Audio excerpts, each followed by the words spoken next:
भगवान बुद्ध ने अंगुत्तर निकाय एक सूत्र में इस सद्धर्म के मार्ग को या इन बुद्ध वचनों को समझने के लिए 3 प्रकार के लोग होते हैं। 3 प्रकार के, या इस लोक को, इस बुद्ध वचनों को देखने वाले 3 तरह के लोग। एक तो अंध लोग, अंधे। दूसरा एक आंख वाले। तीसरा दोनों आंख। और संक्षेप में करें तो एक भी आंख जिसकी नहीं है, या जिसकी एक आंख है, या जिसकी दोनों आंख है। तो 3 तरह के लोग भगवान ने ऐसा उपदेश करते भगवान ने कहा। तो यह जो सूत्र है अंध सूत्र के नाम से संयुक्त निकाय में मिलता है। तो इसमें भगवान कहते हैं कि भिक्षु, एक बार भगवान ने पहले भी कहा कि भगवान कभी कभी क्या करते, भगवान को कोई बात भिक्षु को उपदेशित करनी होती थी तो भगवान धम्म सभा में चले जाते थे, आनंद से कहते थे आनंद भिक्षु को एकत्रित करो, मुझे कुछ चर्चा करनी है। तो ऐसे ही भगवान ने आनंद को कहा, आनंद भिक्षुओं को एकत्रित करो, मुझे कुछ चर्चा करनी है। तो आनंद ने भिक्षुओं को एकत्रित किया और भगवान ने भिक्षुओं को संबोधित करते हुए उपदेश किया। भगवान अक्सर भिक्षुओं को ही संबोधित करके उपदेश करते थे, लेकिन इसका तात्पर्य ये नहीं होता था कि बुद्ध के ये वचन जो भिक्षुओं को संबोधित करके कहे जा रहे हैं ये केवल भिक्षुओं के लिए उपयोगी हैं। उन वचनों का सार चारों संघों के लिए होता था, भिक्षु संघ के लिए भी, विष्णु संघ के लिए भी, उपासक संघ के लिए भी और उपासक संघ के लिए भी। इसलिए बहुतायत में सूत्र भिक्षुओं को उपदेशित संबोधित करके ही भगवान के हैं और सबके लिए बराबर उपयोगी होते थे। तो भगवान ने भिक्षुओं को आमंत्रित करके कहा, हे भिक्षुओं, ये 3 प्रकार के पुद्गल लोक में देखे जाते हैं। पुद्गल मतलब जो सत्कर्म के मार्ग पर आम आदमी, पाली में पुद्गल का अर्थ आम व्यक्ति होता है। तो आम व्यक्ति संसार में 3 तरह के लोग देखे जाते हैं। कौन से 3? पहला जो संपूर्ण अंधे हैं, जिसको कुछ भी नहीं दिखता है, जो अंधे हैं, जिसके दोनों में से कोई भी आंख नहीं है। और दूसरा एक आंख वाला, जिसके एक ही नेत्र है, एक नेत्र वाला। तीसरा भगवान कहते हैं 2 नेत्र वाला, जिसकी दोनों आंखें हैं। तो भगवान कहते हैं भिक्षु, इनमें अंध कौन कहलाता है? अब ये एक आंख वाला कौन है?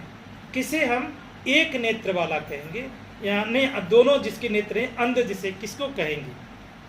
भगवान कहते हैं भिक्षु, यहाँ किसी पुद्गल को ऐसे नेत्र नहीं होते, किसी आम व्यक्ति, किसी साधु को ऐसे नेत्र नहीं होते जिनके बल पर वह अपर्याप्त भोगों को प्राप्त कर, जिनके बल पर वह अप्राप्त भोगों को, भोग संपत्ति, 5 संपत्ति थी। पहला भोग संपत्ति, मैंने कई बार 5 संपत्तियों के बारे में कहा है। पहली संपत्ति भोग संपत्ति होती है। भोग संपत्ति का मतलब होता है जीवन में जो आवश्यकता की वस्तुएं हैं वो सुगमता से आपको मिल जाए। आपके जीवन में खाने की कभी, भोजन की कभी कमी है, जीवन के जो प्रत्यय हैं, जो नेसेसरी चीजें हैं, आवश्यक वस्तुएं हैं, इच्छाओं की तो पूर्ति कभी नहीं होती, वो भोगों में नहीं आता। सुगमता से भोजन प्राप्त हो और वो भी जो जैसा चाहते हैं, वो इस शरीर को स्वस्थ रखने के लिए पौष्टिक आहार मिलता हो, वो भोग है।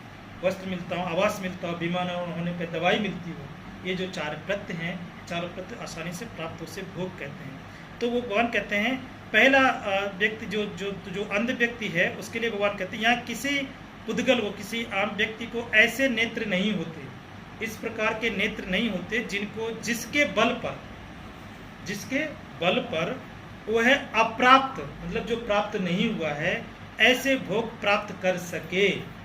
जो चीज़ें उसे सुगमता से प्राप्त नहीं है और फिर भी वह उसको प्राप्त करके, ऐसा नेत्र उसके पास नहीं होता और प्राप्त भोगों को, वास्तविकता को पहचान सके और जो कुछ प्राप्त भी है उसके वास्तविक गुणों को भी पहचान सके। उदाहरण स्वरूप हम बहुत सारे लोग हैं जो अपने आप को बौद्ध साधक कहते, सद्धर्म के मार्ग में जाते हैं, उनको सद्बुद्धि के नज़दीक जाने का अवसर मिला लेकिन सद्धर्म को पहचान नहीं।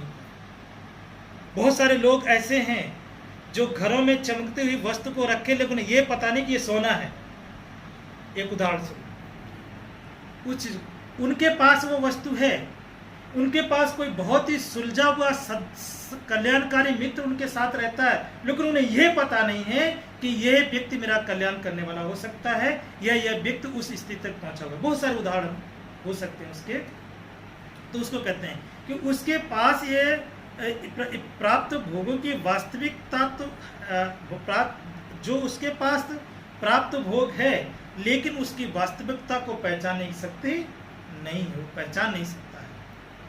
इसको वैसे नेत्र, उस प्रकार के नेत्र अर्थात ज्ञान, जिसे कहते हैं चक्षुंग उत्पाद, चक्षु उत्पन्न होना, है ना, प्रज्ञा चक्षु, ज्ञान चक्षु, वो भी नहीं होते जिनके बल पर वह कुशल एवं अकुशल धर्मों की वास्तविकता को जान सके। उसके पास ऐसा भी बल नहीं होता, ऐसे भी चक्षु नहीं होते, ऐसे भी ज्ञान चक्षु नहीं होते हैं जिससे कि वह संसार के कुशल अकुशल के भेद को समझ सके, अथवा वह सार में सार को समझ सके या असार में असार को समझ सके। संक्षेप में कहे तो वस्तुओं की वास्तविक वैल्यू को समझने का ज्ञान उसके पास नहीं होता है। उसे दोनों आंखों से अंधा व्यक्ति कहा जाता है। इसके आगे भगवान कहते हैं इतना ही नहीं, कुशल अकुशल को नहीं समझ सके के साथ साथ एवं सदोष एवं निर्दोष धर्मों को, अच्छे एवं बुरे धर्मों को पहचान सके, ये भी चक्षु करना देते हैं। कुशल या कुशल एक बात, एक पेयर, सदोष और निर्दोष। सदोष और निर्दोष को दूसरे और शब्दों में कहें तो करणीय अकरणीय। जो करणीय योग धर्म है, जो न करने योग धर्म, जो न करने योग धर्म है, उनकी वास्तविकता को नहीं पहचान सकता।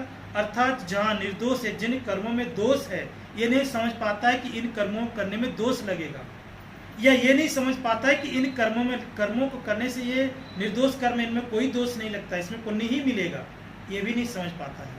तो न तो सदोष कर्मों को, न ही निर्दोष कर्मों को, अर्थात न करणीय कर्मों को समझ पाता है, न ही अकरणीय कर्मों को समझ पाता है। इसी प्रकार न ही वह अच्छे धर्म को समझ पाता है, न ही बुरे धर्म को समझ पाता है। उसकी पहचान उसके अंदर नहीं होती है। वह पाप एवं पुण्य धर्मों की परीक्षा कर सके, ऐसा पुद्गल बिच्छू अंधा कहलाता है। ये गुण नहीं होता है। कौन सा? कि वह कृष्ण और शुक्ल, कृष्ण कर्म किसको कहते हैं? पाप कर्म। शुक्ल कर्म किसे कहते हैं? पुण्य कर्मों। तो कृष्ण और शुक्ल कर्मों में वह अंतर स्पष्ट नहीं कर सकता है, ये शक्ति उसको नहीं होती है। किसको? जो चक्षु विहीन है। चक्षु विहीन अर्थात दोनों आंखों से वह अंधा है, उसको ये नेत्र नहीं होता, ये शक्ति उसको नहीं होता है। ऐसा व्यक्ति अंध व्यक्ति कहलाता है। एक परिभाषा पूर्ण होगी। दूसरा, आगे भगवान कहते हैं भिक्षु, कौन सा पुद्गल एक नेत्र वाला होता है? दोनों नेत्र वाला समझ में आई बात? एक नेत्र वाला भगवान कहते हैं, एक नेत्र वाला कौन होता है? भगवान कहते हैं यहाँ भिक्षु किसी पुद्गल को ऐसे नेत्र हों, किसी पुद्गल के या किसी आम व्यक्ति के, साधक के ऐसे नेत्र हों जिनके बल पर वह अपर्याप्त भोग प्राप्त कर सके, जिनके बल पर उसे अप्राप्त, जो उसको प्राप्त नहीं है या जो सुगमता से प्राप्त नहीं हो रहे हैं, वो भोग उसे प्राप्त। भोग की बात करें तो ऐसा आराम की बात नहीं करते हो। भोग की बात मतलब जो आपके आवश्यक तत्व हैं, जो आवश्यक वस्तुएं हैं, जो आपके जीवन को सुगमता के चलाने के लिए चाहिए, चार प्रत्य होते हैं, ये चारों प्रत्य आपको सुगमता से प्राप्त हो सके, उसको बोलते हैं भोग की वस्तुएं। तो भगवान कहते हैं भिक्षु, दो नेत्र वाला व्यक्ति वह कहलाता है, व्यक्ति कहलाता है जिस पुद्गल के नेत्र जिनके बल पर वह अप्राप्त भोग प्राप्त कर सके, जो उसको प्राप्त है उसको प्राप्त कर सके तथा प्राप्त भोगों की पहचान कर सके। वह अप्राप्त को प्राप्त कर ले और जो प्राप्त है उसको है उसकी वह पहचान करे था, वह वास्तविकता को जान सकता है, वास्तविकता को समझ सके। वैसे नेत्र भी हों जिनके बल पर कुशल अकुशल धर्मों के विषय में ज्ञान कर सके, और ऐसा भी ज्ञान चक्षु उसके पास हो ज्ञान चक्षु पाली में कहते हैं, चक्षु उत्पादी ज्ञान चक्षु उसके पास हो कि वह कुशल और अकुशल के भेद को समझ सके। ये कर्म अकुशल है, ये कर्म कुशल है, अकुशल का ये परिणाम है और कुशल का ये परिणाम है। अकुशल कर्म हमेशा दुख के परिणाम का द्योतक होता है, कुशल हमेशा जीवन में सुख के द्योतक का परिणाम होता है। इस बात को वह ठीक से समझ सकता है, ऐसा उसके पास होता है।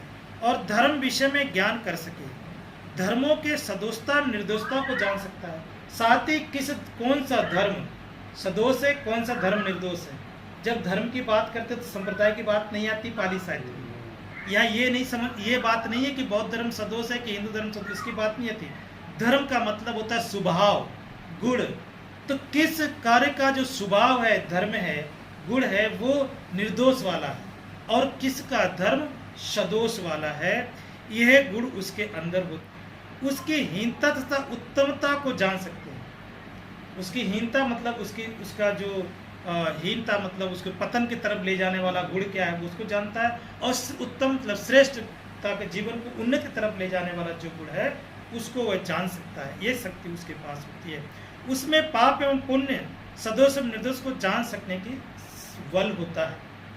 वह यह जान सकता है कि कौन सा कर्म पुण्य है, कौन सा पाप है, कौन सा सदोष है, कौन सा निर्दोष है, ये जान सकता है। यह भेद उसके अंदर होता है।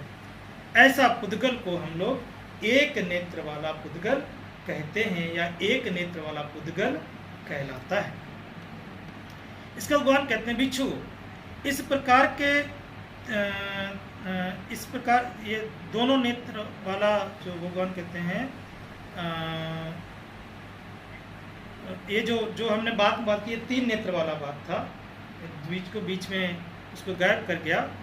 दो नेत्र वाला व्यक्ति भगवान कहते वह होता है जो किसी पुद्गल को वैसे निधि के बल पर, जो एक पहले पुद्गल वाली बात थी ना, जो पहले पुद्गल के गुण थे, वही जो है एक नेत्र वाला पुद्गल भी उन्हीं गुणों से युक्त होता है।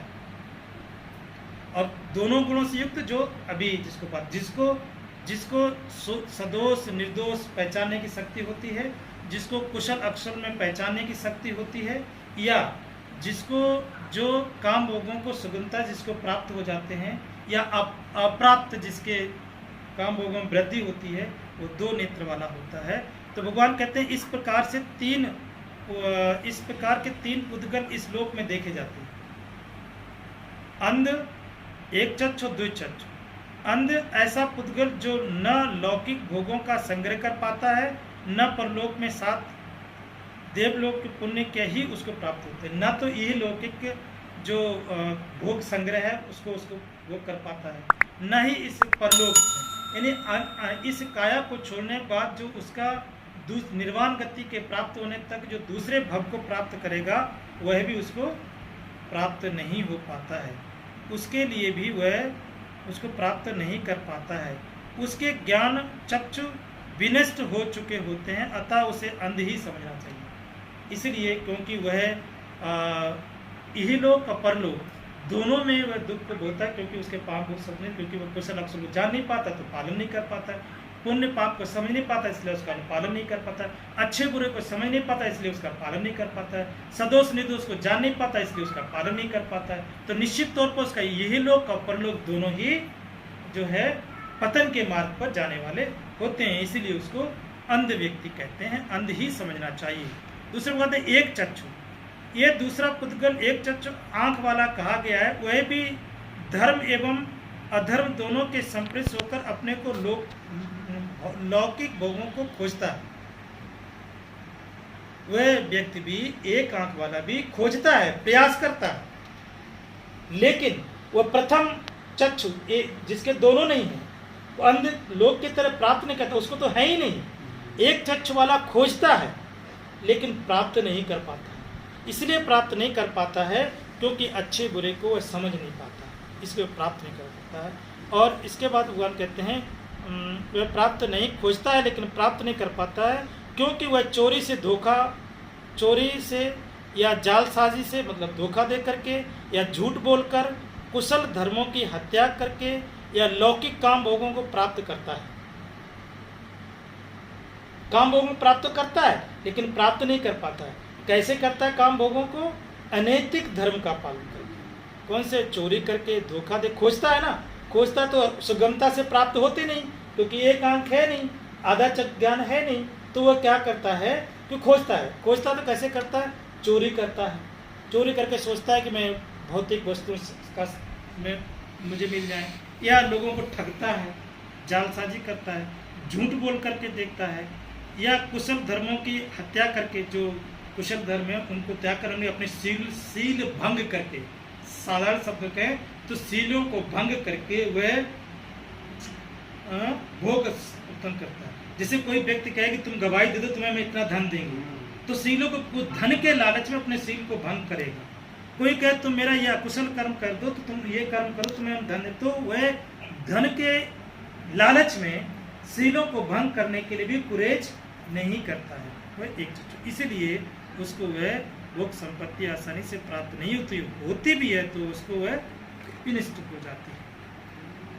इसलिए उसको एक चक्षु वाला कहलाता है। द्विचक्षु, वह पुरुष अवश्य द्विचक्षु कहलाता है जो अपने धार्मिक कर्मों में भोगों को प्राप्त करता है। वह व्यक्ति जो अपने धार्मिक कर्मों से भोग, अर्थात वह शील संपन्न सदाचार का जीवन जीते हुए सदोष में सदोष को, निर्दोष में निर्दोष का अंतर जान करके, कुशल और अकुशल में भेद जान करके, अच्छे और बुरे की जानकारी रख करके उसके अनुकूल अनुसरण करके, आचरण करके, सद्धर्म का पालन करके, शील सदाचार का जीवन जी करके जो उसके पुण्य के परिणाम से, सदकर्म के सदगुणों के परिणाम से जो काम भोगों को प्राप्त करता है, तो उसके वे काम भोग जीवन पर्यंत उसके साथ होते हैं।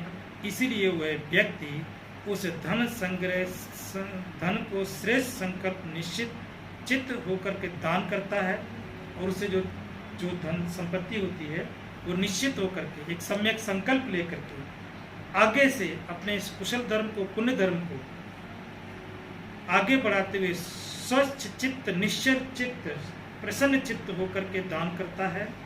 वह मरणांतर मंगल में, वह इस कहते हैं इस जीवन में भी, ये लोक में भी सुख को प्राप्त करता है, और इस काया को छोड़ करके जब तक वह निर्वाण गति को प्राप्त नहीं करता, जिस भाव में भी जाता है सुगति को ही प्राप्त करता है। उसी को भगवान ने कहा है दंपत में कि इद नंदति पेच नंदति कत पुण्यो व्यत नंदति। ऐसा द्विचक्षु वाला व्यक्ति अपने जीवन में पुण्य कर्मों का संपादन करते हुए इस लोक में भी आनंदित होता है और परलोक में भी आनंदित होता है। वह अपने द्वारा किए गए इन कुशल कर्मों का चिंतन करते हुए, विचार करते हुए और भी आनंदित होता है, और इस पर आनंदित हुए सुगत को ही प्राप्त होता है। तो ऐसा भगवान का